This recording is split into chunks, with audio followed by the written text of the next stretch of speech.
meow, meow, meow, meow, meow, meow, meow, meow, meow. Was that stupid or what? So out of these, I think this one and this one are my favorite, and this one with the big wet eyes. Perfect. Now let's do a cat based on that Mika song. Okay, so I can be brown, I can be blue, violet. I don't know what kind of cat is this color combo. I'm going to switch out the blue for a lighter blue. This one. Yeah. And I'm going to paint a calico cat. Unfortunately, I did run out of those primed pieces and I don't want to go outside right now. So I'm just going to try painting directly on this MDF. So there's a bit more to this song. I could be purple, gotta be green. Okay, so these are the colors we're gonna paint this little calico cat with.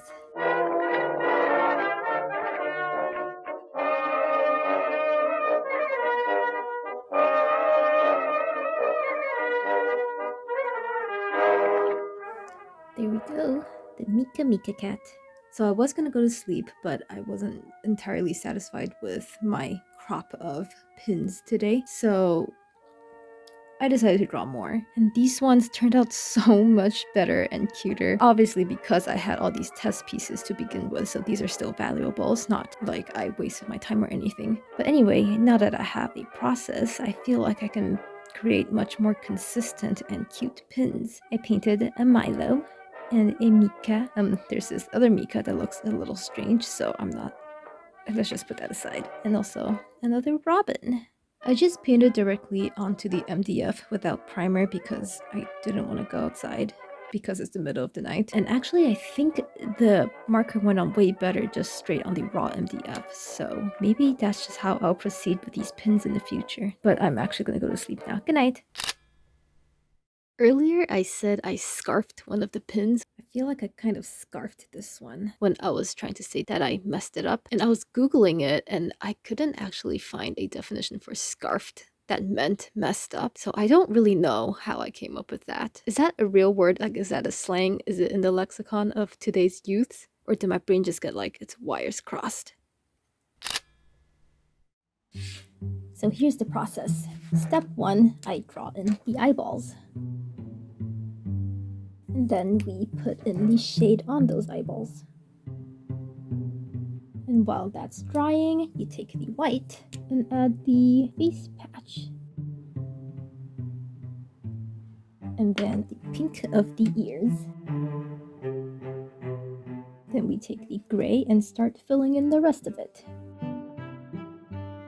And now we can add in the eyeballs, for which I am outlining with the thin fineliner first. And I guess in the meantime, we can draw his mouth. Now we just fill the pupils in with the black marker. I don't know why I'm narrating this like it's a tutorial. Maybe you guys want to make your own cat pins too. So these fine brush nibs are really great for getting in those little corners.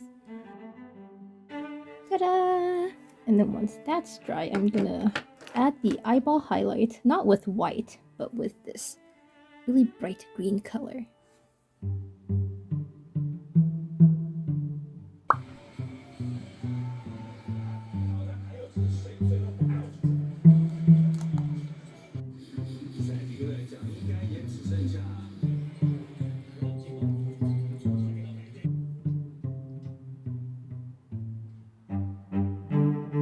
look at how many cat pins I have now. This stack is all the stuff that I'm not super proud of. It's basically all the ones I did in the beginning. Although I guess I could technically just flip these over and paint on the backside. But I wonder how people would feel about having a different cat on the back. I updated my Mika Mika pin and look how much cuter it is. And yes, I did paint it on the back of another pin. But anyway, I think I have enough pins to work with now, and so the next step is to varnish them and then clear coat them. But before such a thing could occur, I had to tackle the masterpiece, the magnum opus, the pièce de résistance, the ultimate Mika painting. With the challenge of a limited palette with very little blending options, I went about searching for a high contrast picture of Mika.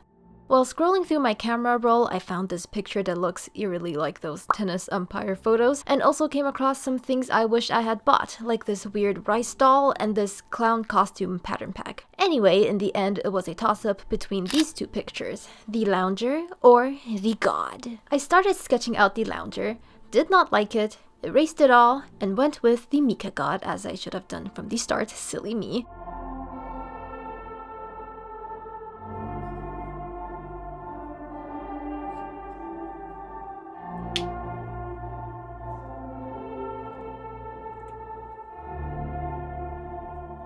Once I was happy with that, I painted the entire wooden surface with a watered down wash of ochre paint through which I could just make out the pencil lines. And then it was time for the markers.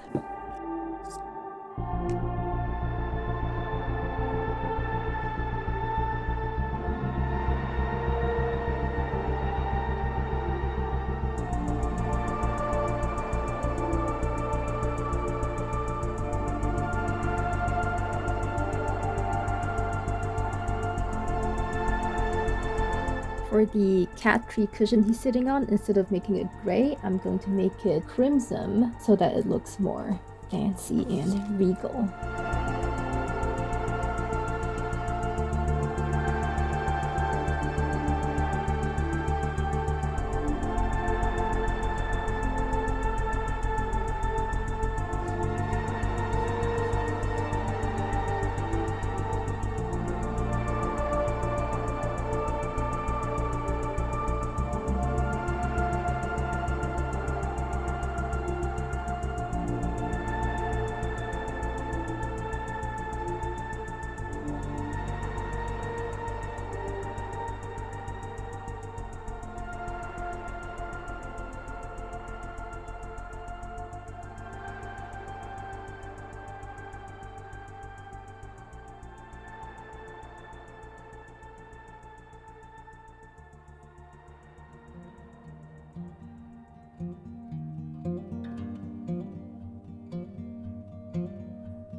I'm not really a fan of the colors I chose for the cat tree legs, so I'm going to paint over that as well. Unintentional side effect is that it makes Mika look like he's floating on a little UFO cat bed. Should I keep it like this? Also, in case you're wondering what I'm watching while I paint, it's Nile Red turning styrofoam into cinnamon candy.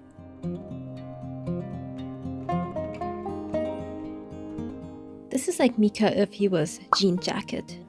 Wouldn't you agree, Milo?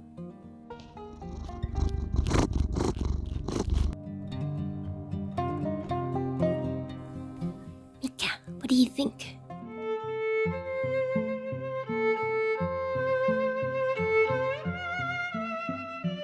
Off screen, I added the legs back on, and now please enjoy a varnish montage.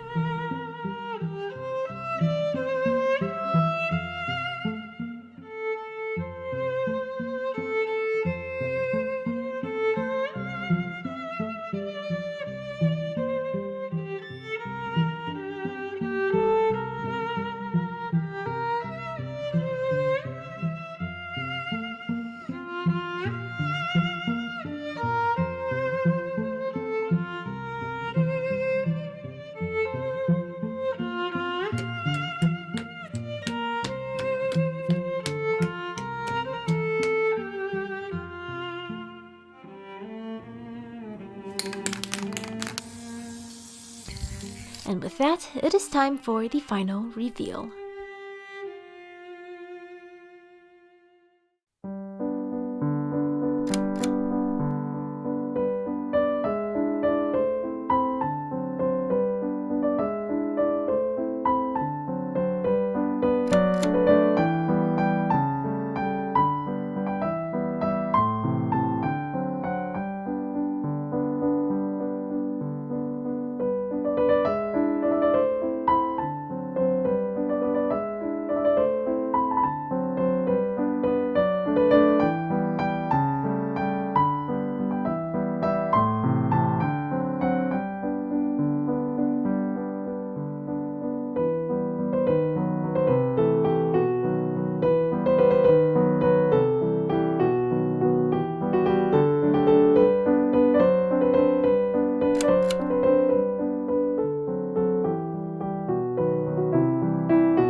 Ta-da!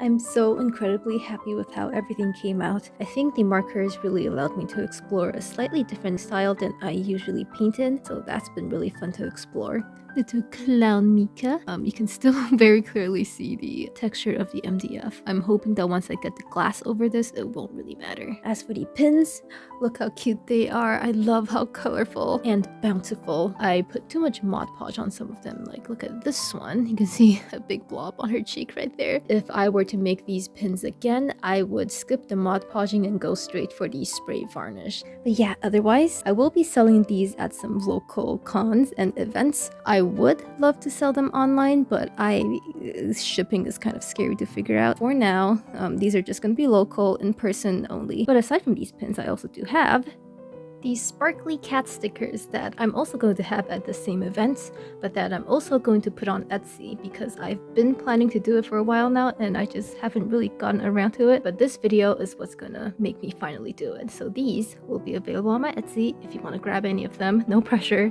Oh, hey Milo. Milo, this is supposed to be Mika's video. How rude. Let it be known that I did try to get Mika in this outro, but he went that way. But anyway, yeah, thank you for watching. I hope you had a good time. I'm very happy with how everything came out. And I'll see you guys next time. Bye-bye.